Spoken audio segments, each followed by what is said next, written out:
Now in example 5, we have a number in front.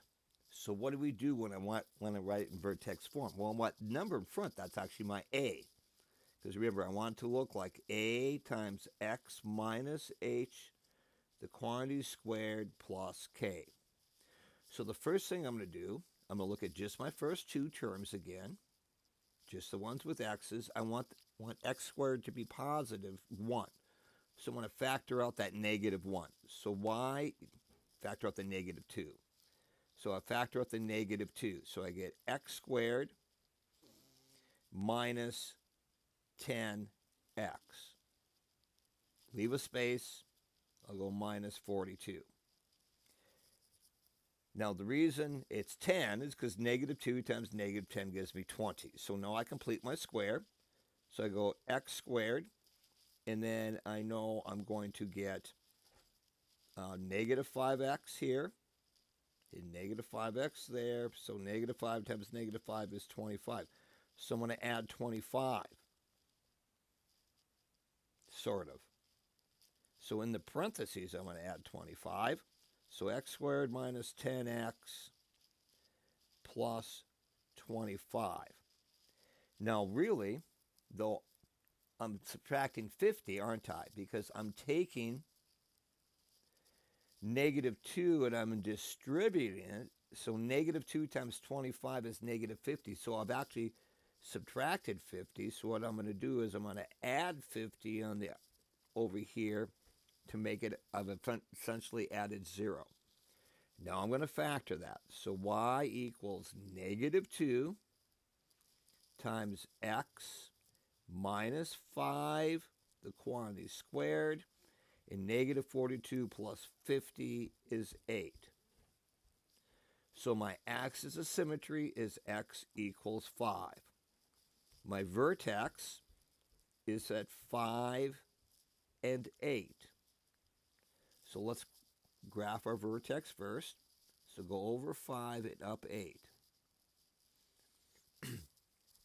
Now that negative 2 means it's a sad parabola.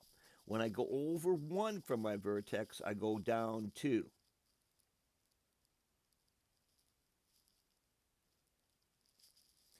Now remember, it's squared, so if I go over 2, I would go down 4.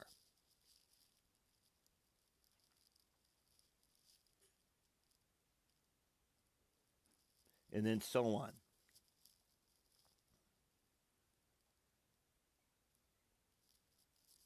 So on this one, as x approaches positive or negative infinity,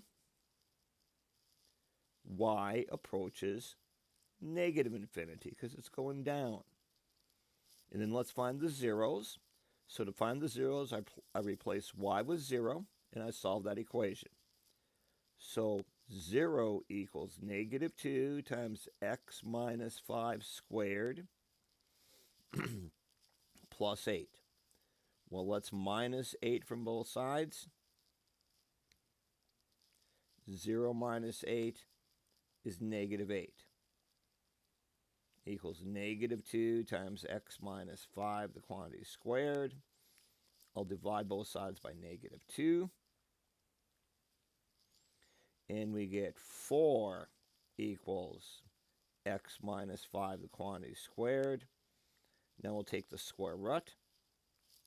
And I'll say x minus 5 equals plus or minus 2. Well, that makes it a little bit easier to do. So x equals 5 plus or minus 2. So x equals 5 plus 2 is 7. Or x 5 minus 2 is 3. Unlike the last one, that's a little bit easier to visualize, isn't it? So I'm going to erase this. I'm going to put my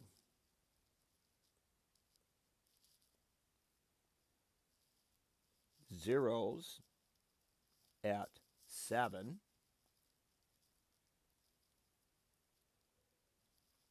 and at 3. Now I can see that, make it a little bit more accurate. But it's still a sad problem. And we've got everything we need there.